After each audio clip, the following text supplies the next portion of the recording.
केलेला आहे, अलर्ट सांगितलेला आहे आणि पुढच्या काही क्षणात या ठिकाणी पंतप्रधान पोहोचलेले आहेत। जर आपण बघितलं तर त्यांचा ताफा या ठिकाणी समोर पोहोचलेला आहे। देशाचे पंतप्रधान नरेंद्र मोदी हे नाशिकमध्ये ज्या ठिकाणाहून रोड शो सुरू होणार आहे तिथं दाखल झालेले आहेत आणि आपण बघू शकतो की पूर्ण कडेकोट बंदोबस्त त्यांचा या ठिकाणी आपल्याला पाहायला मिळतोय।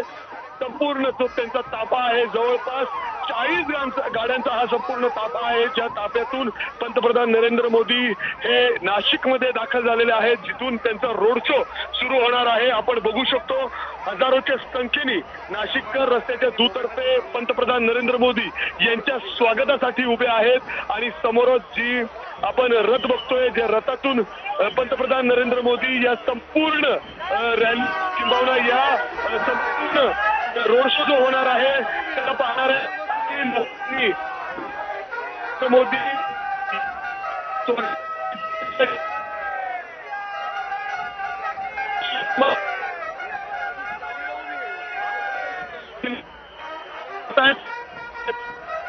मिकी, सध्या तुझा आवाज पोहोचू शकत नाहीये, पण आपण जे पाहतोय, आपण जे ऐकतोय, पंतप्रधान नरेंद्र मोदी यांचं आगमन झाल्यानंतर जो लाखोंचा समुदाय आहे त्यांनी जय श्रीराम, सियावर रामचंद्र की जय अशा घोषणा द्यायला सुरुवात केलेली आहे।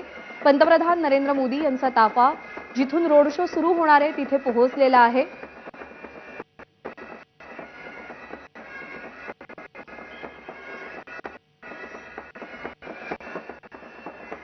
पंतप्रधान नरेंद्र मोदी यांच्या स्वागतासाठी हजारोंच्या संख्येने नाशिककर सध्या पोहोचलेले आहेत। मिरची चौक ते स्वामीनारायण चौक असा हा रोड शो असेल आणि या रोड शो मध्ये प्रत्येकाच्या स्वागताचा स्वीकार करत पंतप्रधान नरेंद्र मोदी पुढे जातील। नरेंद्र मोदी यांचं आगमन झाल्यानंतर या हजारोंच्या समुदायाने जय श्रीरामच्या घोषणा दिलेल्या आहेत आणि या रोड शो साठी जो खास रथ तयार करण्यात आलेला आहे त्या रथावरती पंतप्रधान नरेंद्र मोदी पोहोचलेले आहेत। ही संपूर्ण गाडी फुलांनी सजवली गेलेली आहे आणि आता या रोड शोला सुरुवात होतीये।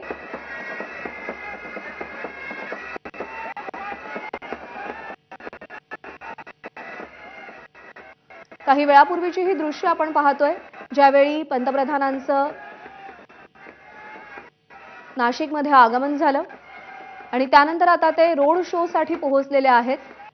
हा रोड शो झाल्यानंतर ते काळाराम मंदिरामध्ये प्रभू श्रीरामांचं दर्शन घेतील, गोदावरी नदीची पूजा करतील, रामकुंड इथे जातील आणि त्यानंतर तपोवन मैदानामध्ये ते राष्ट्रीय युवा महोत्सवाला संबोधित करणार आहेत, राष्ट्रीय युवा महोत्सवाचं उद्घाटन करणार आहेत। त्याप्रसंगी पंतप्रधान नेमकं काय बोलतात याची उत्सुकता असेल,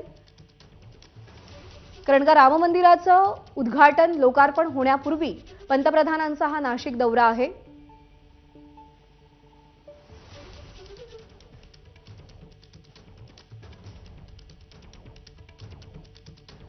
पंचवटी इथे प्रभू श्रीरामांचं वास्तव्य होतं, ज्यावेळी ते वनवासाला निघालेले होते। त्यामुळे जेवढं अयोध्येला महत्त्व आहे, जेवढं अयोध्येतल्या शरयू नदीला महत्त्व आहे, तेवढंच महत्त्व नाशिकला, नाशिकमधल्या गोदावरी नदीला सुद्धा आहे।